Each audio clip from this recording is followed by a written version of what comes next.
Oh, feeling a little Caribbean there. Good morning. It's Andrew Varela filling in for Molly today. How are you?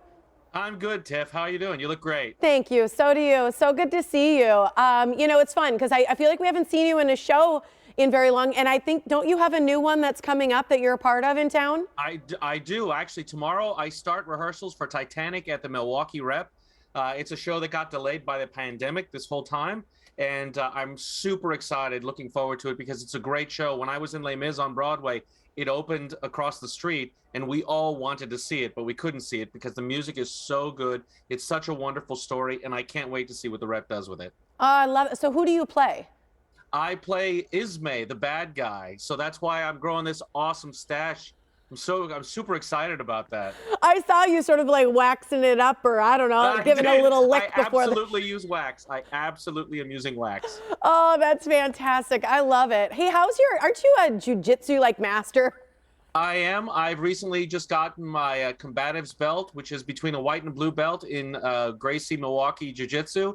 And it's pretty cool. I'm super excited about it. It's been a minute since I've had a test, and it was pretty stressful for me to figure it out.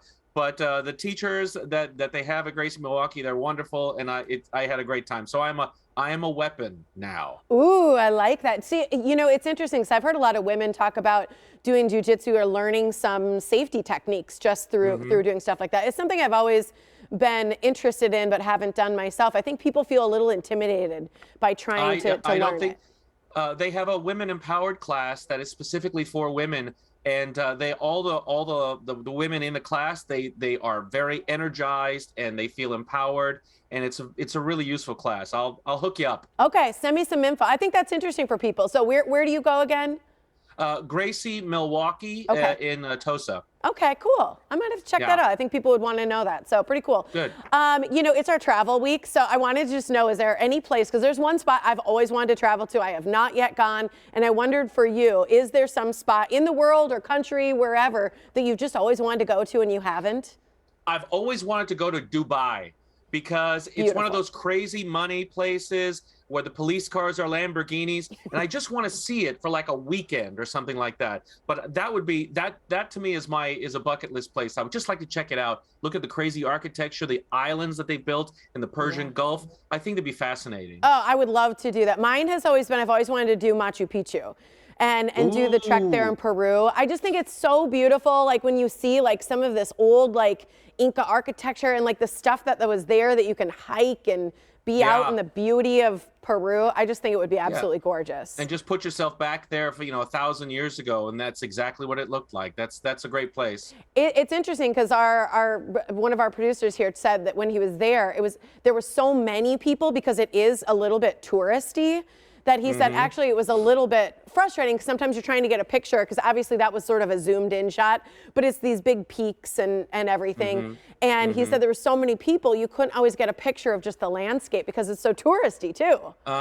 Well, you know what? They got to make money too.